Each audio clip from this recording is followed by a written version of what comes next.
Bismillahirrahmanirrahim. Assalamualaikum warahmatullahi wabarakatuh. Pada kesempatan kali ini saya akan memaparkan terkait dengan dasar-dasar analisis laporan keuangan. Maksudnya, analisis laporan keuangan ini sebenarnya membahas apa saja, dibutuhkan oleh siapa saja, tujuannya apa saja. Nah, ini masih hanya sekedar dasar terkait dengan laporan keuangan, atau kita bahas pada pertemuan yang kedua. Kemarin pertemuan pertama kita sudah membahas terkait dengan kontrak kuliah sekaligus materi-materi yang kita pelajari selama 1 semester. Kita pada pertemuan kali ini sudah masuk pada materi, yaitu ruang lingkup analisis laporan keuangan. Perlu kan ketahui bahwasanya laporan keuangan ini tujuan utamanya yaitu untuk mengetahui kondisi laporan keuangan perusahaan tersebut pada saat ini atau periode sebelumnya. Tujuannya seperti itu. Jadi apakah kondisi keuangan perusahaan itu lagi baik-baik saja atau lagi sedang sakit? Bagaimana kondisi perusahaan terkait dengan laporan keuangannya di masa lalu atau di tahun-tahun sebelumnya? Itu bagian dari tujuan analisis laporan keuangan. Setelah mengetahui laporan ini, bagaimana langkah-langkah yang harus diambil, bagaimana keputusan-keputusan yang harus diambil, itu bagian dari tujuan menganalisis laporan keuangan. Kemudian yang kedua yaitu untuk memprediksi sebuah kondisi di masa yang akan datang, atau memprediksi sebuah langkah-langkah yang harus diambil guna untuk berekspansi dalam suatu usaha. Taruhlah saya contoh seperti ini, sebuah kompetitor. Oh, ternyata di tahun 2020 kemarin sales perusahaan kita atau perusahaan sandal, taruhlah seperti itu, sandal yang dengan model jepit itu mengalami peningkatan. Justru sales yang paling tinggi di model sandal jepit daripada sandal solp. Kemudian di tahun yang akan datang, pasti kita harus mempertahankan sekaligus meningkatkan produktivitasnya lagi terkait dengan sandal jepit, produksi sandal jepit. Soalnya mengapa? Soalnya di tahun 2020 sandal jepit yang mampu memproduksi hanya perusahaan kita. Perusahaan-perusahaan lain atau kompetitornya hanya memproduksi sandal selop. Taruhlah seperti itu. Itu bagian dari tujuan menganalisis laporan keuangan.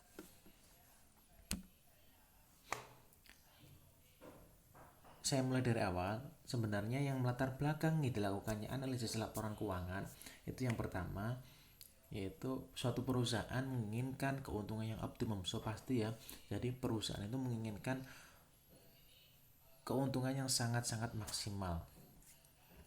Ya, sangat-sangat maksimal ini diperoleh dari mana? Salah satunya melalui dengan analisis laporan keuangan. Jadi menganalisis laporan keuangan tadi yang hasilnya digunakan untuk menentukan sebuah keputusan. Oh, ternyata pada perusahaan saya ini aktifannya di tahun 2020 itu kasnya itu sangat tinggi sekali, seharusnya harus dimanfaatkan lebih guna menambah penjualan atau produktivitas penjualan di tahun berikutnya. Itu bagian dari latar belakang analisis laporan keuangan. Kemudian keberlangsungan suatu usaha. Pasti siapa yang gak ingin usahanya itu berlangsung sampai tahun-tahun berikutnya. Nah, untuk melanggengkan usahanya ini salah satunya melalui analisis laporan keuangan. Kemudian ini luarannya menyediakan kebutuhan masyarakat. Kemudian membuka laporan pekerjaan, ini luaran dari latar belakang melakukan analisis laporan keuangan. Tapi yang utama atau tujuan utama menganalisis laporan keuangan yaitu mengetahui kondisi keuangan perusahaan baik di masa sekarang atau di masa yang lalu atau periode-periode sebelumnya. Kemudian untuk melakukan prediksi atau mereview langkah-langkah apa saja yang harus diambil ketika melihat laporan keuangan ini ke depannya, seperti itu. Kemudian alat analisis, ternyata analisis laporan keuangan itu tidak seenaknya sendiri kita melakukan analisis sesuai dengan keinginan kita atau keinginan suatu perusahaan.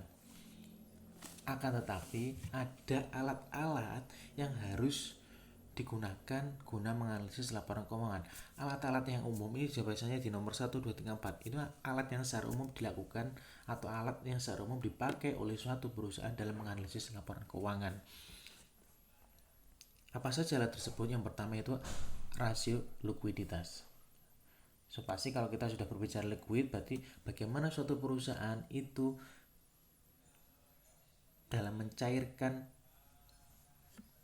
laporan keuangan tersebut. Artinya ini tentang liquid, berarti bagaimana suatu perusahaan itu mudah cairnya, seperti itu. Nanti untuk lebih jelasnya akan kita bahas di pertemuan berikutnya. Kemudian analisis solvabilitas.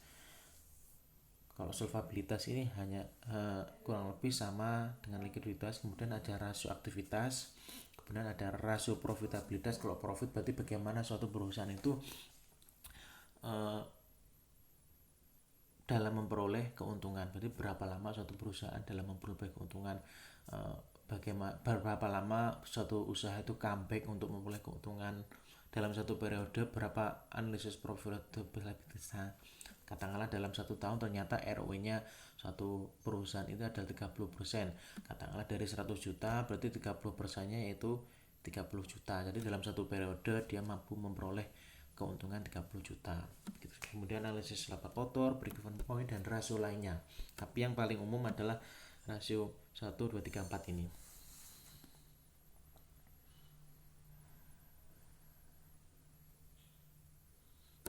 Lantas, laporan keuangan itu apa? Sudah saya jelaskan di awal tadi. Laporan keuangan adalah laporan yang menunjukkan kondisi keuangan perusahaan pada saat itu atau dalam suatu periode tertentu. Itu laporan keuangan. Kemudian macam-macam laporan keuangan apa? Yang pertama yaitu neraca.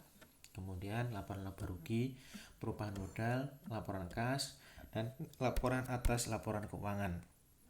Maksud saya laporan catatan atas laporan keuangan. Kalau yang laporan catatan atas laporan keuangan ini tidak semuanya biasanya mengetahui, akan tapi di sini diperlukan setiap sektor biasanya berbeda-beda catatannya. Taruhlah perusahaan manufaktur dan perusahaan dagang. Kalau di perusahaan manufaktur biasanya ada overheadnya. Kalau di perusahaan dagang nanti ada piutang yang tidak, maksudnya secara terperinci tertulis ya. Ini ada catatan-catatan tiap laporannya tuh perlu dilaporkan dalam laporan keuangan. Ini terkait dengan laporan keuangan. Siapa tahu ada teman-teman di sini yang sudah lupa. Neraca itu bagian dari menyajikan aset, utang, dan modal. Kemudian laporan laba rugi menyajikan aktivitas pendapatan dan biaya. Laporan aliran kas atau arus kas itu meringkas dari kas masuk dan keluar. Kemudian laporan perubahan modal itu menunjukkan ekuitas atau modal selama tahun berjalan. Masih ingat nggak kira-kira posisi dari laporan keuangan ini seperti apa? Saya kira itu kalian mengingatnya itu semua dengan baik dan benar. Kalian kan sudah paham akuntansi, ya toh? Nah ini seperti ini ya. Dan neraca ini biar kalian mengingat-ingat lagi, ada aktiva, ada pasiva. Ini contoh dari neraca. Kemudian ini contoh dari laporan laba rugi.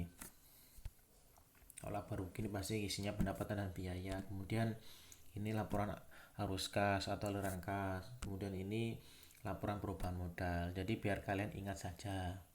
Nanti untuk lebih detailnya kita pelajari per laporan keuangan ini di pertemuan berikutnya. Kalau di sini kan pertemuan pertama kita mengenal dulu dasar-dasar sebuah analisis laporan keuangan. Nah, tujuan laporan keuangan, tujuan yang pertama yaitu mengetahui jenis dan jumlah aktiva, kemudian informasi tentang jenis dan jumlah kewajiban atau utang, kemudian informasi tentang jenis dan jumlah pendapatan, informasi tentang jenis dan jumlah biaya yang harus dikeluarkan, informasi perubahan aktiva dan pasiva sekaligus modalnya, informasi tentang kinerja manajemen perusahaan, informasi tentang catatan atas laporan keuangan, dan informasi keuangan lainnya. Akan tetapi saya ulangi lagi, tujuan utamanya yaitu mengetahui kondisi keuangan perusahaan pada saat itu dan periode-periode sebelumnya, sekaligus untuk memprediksi atau mereview bagaimana sebuah keputusan yang harus diambil di masa yang akan datang. Kemudian sifat laporan keuangan pasti bersifat historis ya. Yang pertama, kemudian yang kedua komprehensif. Ada yang mengatakan sifatnya laporan keuangan itu historis dan komprehensif. Historis maksudnya laporan keuangan itu didasarkan pada data-data di masa lalu atau data-data yang sudah terlewatkan.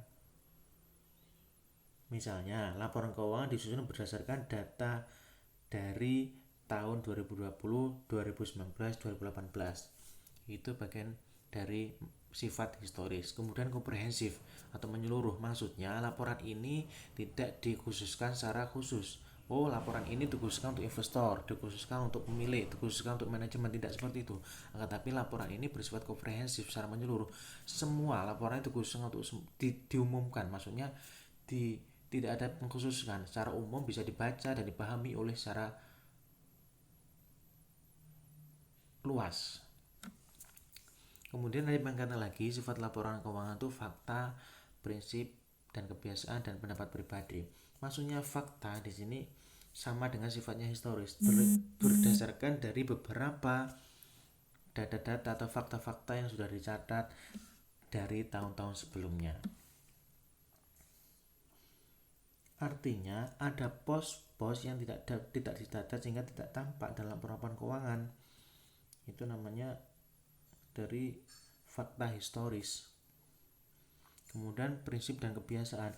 Prinsip dan kebiasaan di sini adalah prinsip dan kebiasaan yang dilakukan oleh akuntansi. Jadi melalui beberapa prosedur dan ketentuan yang sudah ditentukan dalam dunia akuntansi. Tidak seenaknya sendiri, harus melalui prosedur, prinsip dan kebiasaan yang sudah dilakukan oleh akuntansi atau dunia akuntansi.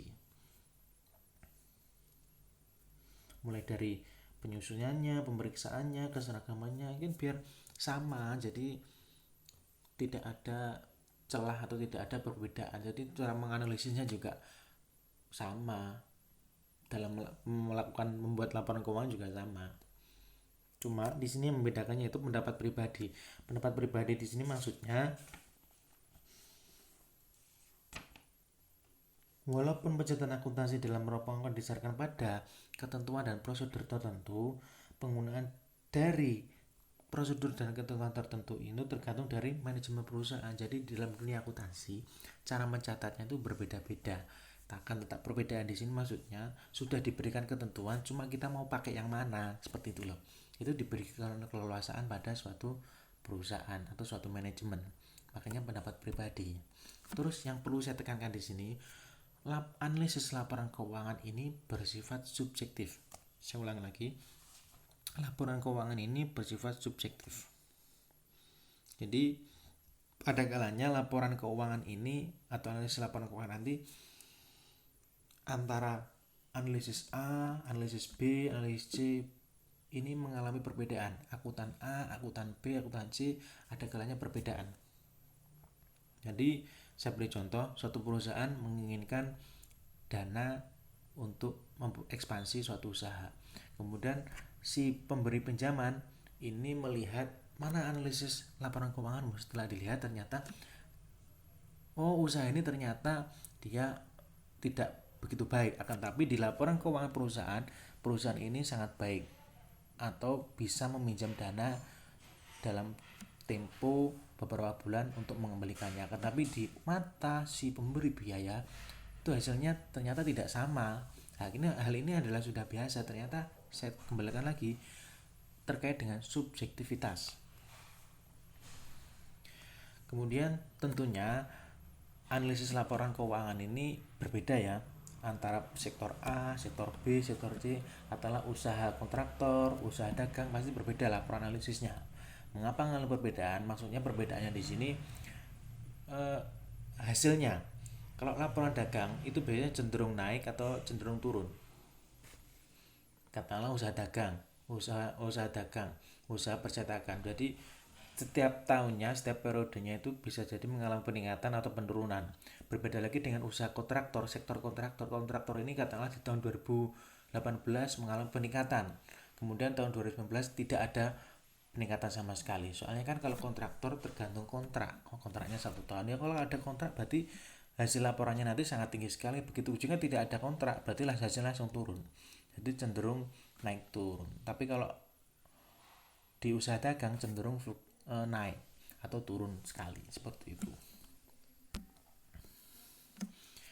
Adapun keterbatasan laporan keuangan ini disusun berdasarkan sejarah atau historis. Sudah saya jelaskan di awal tadi. Kemudian laporan keuangan dibuat secara umum, tidak secara khusus untuk siapa tidak. Jadi semua bisa membaca dan memahaminya. Kemudian proses penyusunan tidak lepas dari taksiran dan pertimbangan tertentu. So, pasti ya, mau kita melakukan analisis laporan keuangan itu melalui beberapa prosedur dan ketentuan yang sudah ada, tidak seenaknya sendiri. Kemudian bersifat konservatif. Maksudnya bersifat konservatif ini, saya beri contoh, dalam suatu peristiwa yang tidak menguntungkan selalu dihitung kerugiannya. Contohnya seperti ini, harta dan pendapatan nilainya dihitung dari yang paling rendah. Kemudian keterbatasan yang terakhir itu laporan keuangan selalu berpegang pada sudut pandang ekonomi. So, pasti akuntansi bagian dari ekonomi, kita tidak lepas dari sudut pandang ekonomi, baik dunia mikro maupun makro, maupun dari beberapa sudut pandang ekonomi yang lainnya. Kalau kita berbicara analisis laporan keuangan secara mikro dan makro, ini pasti ya, jadi tidak menutup kemungkinan kondisi perekonomian secara makro itu mempengaruhi sebuah analisis laporan keuangan. Taruhlah seperti ini, oh ternyata kebijakan di tahun 2021 itu sangat menguntungkan perusahaan kita. Mengapa? Karena taruhlah kita mau usaha batubara, ternyata pemerintah ini mencetop untuk impor batubara sehingga kebutuhan batubara dalam negeri itu meningkat, dan kita salah satunya penghasil batu bara terbaik. Nah, oleh karena itu banyak perusahaan yang menginginkan batu bara dari perusahaan kita. Ini adalah sangat menguntungkan sekali bagi perusahaan tersebut. Itu salah satu kebijakan yang menguntungkan. Ada kalanya kebijakan yang tidak menguntungkan. Lah, itu adalah kondisi makro, begitu saja, baik makro secara global maupun secara nasional. Kalau sudah berbicara makro, pasti cakupannya sangat luas sekali dan perlu kehati-hatian dalam menganalisis. Kembali lagi, analisis ini bersifat subjektivitas antara A dan B, atau perusahaan A dan B itu hasilnya tidak sama. Itu adalah hal yang biasa. Kemudian pemeriksaan atau laporan keuangan atau audit ini maksudnya laporan keuangan ini perlu adanya pemeriksaannya atau pemeriksaan. Tujuannya untuk apa? Agar laporan keuangan tersebut benar-benar dapat dipertanggungjawabkan kepada berbagai pihak, baik pemilik atau pihak ekstern perusahaan. Artinya, segala sesuatu yang berhubungan dengan aktivitas perusahaan dilaporkan secara benar sehingga berbagai pihak yang membutuhkan informasi tentang keuangan perusahaan dapat membaca dan menganalisis laporan keuangan yang telah diperiksa kebenarannya. Akan tapi kalau sesuai urutan, berarti analisis laporan keuangan maksud saya itu diperiksa oleh pihak intern dulu. Setelah intern memeriksa, baru diperiksa oleh pihak ekstern. Pihak ekstern dari mana? Dari seorang akuntan yang sudah diberi izin untuk memeriksa. So, pasti yang paling berpengaruh dalam satu usaha ini adalah pihak intern. Ini nanti yang menentukan beberapa langkah atau keputusan pihak manajemen di tahun-tahun berikutnya.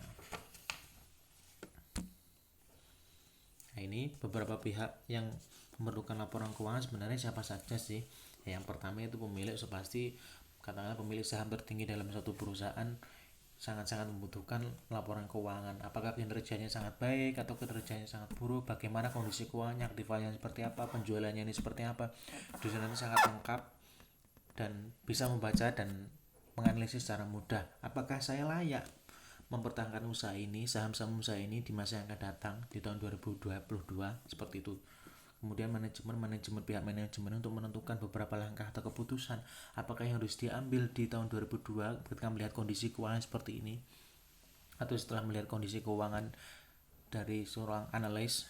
Kemudian untuk kreditor ini fungsinya, apakah usaha ini layak saya beri pinjaman, apakah usaha ini nanti mampu membayar pada periode berikutnya, bagaimana dia mampu mengembalikan utang-utang yang sudah dipinjam pada tahun-tahun sebelumnya. Kemudian apakah usaha ini mampu mengembalikan modalnya pada beberapa periode atau beberapa bulan setelah melakukan analisis laporan keuangan. Nah, ini bagian dari berikutnya juga investor. Investor ini yang dilihat bagaimana perusahaan ini dalam menentukan dalam memperoleh laba dalam satu periode, apakah dia mampu, labanya bagaimana. Oh ternyata labanya dalam satu tahun atau satu periode itu perusahaan ini 30%. Jadi kalau dari 100 juta 30%, 30 juta per tahun. Jadi investor, apakah saya layak menanamkan uang saya di sini untuk kedepannya, seperti itu. Kemudian pemerintah, kalau pemerintah kaitannya dengan pajak, seberapa besar pemerintah harus menentukan persentase pajak yang harus dikeluarkan oleh perusahaan, dan melihat beberapa hasilnya, seperti itu. Akan tapi laporan di sini laporan keuangan maksud saya harus disesuaikan dengan kondisi sereal mungkin, agar mempermudah dari semua pihak yang memerlukan laporan keuangan. Baik, mungkin itu saja yang bisa saya sampaikan. Untuk selebihnya mari kita diskusi bersama terkait dengan dasar analisis laporan keuangan atau ruang lingkup analisis laporan keuangan pada pertemuan pertama ini. Untuk pertemuan kali ini saya akhiri dulu, kurang lebihnya mohon maaf. Wassalamualaikum warahmatullahi wabarakatuh.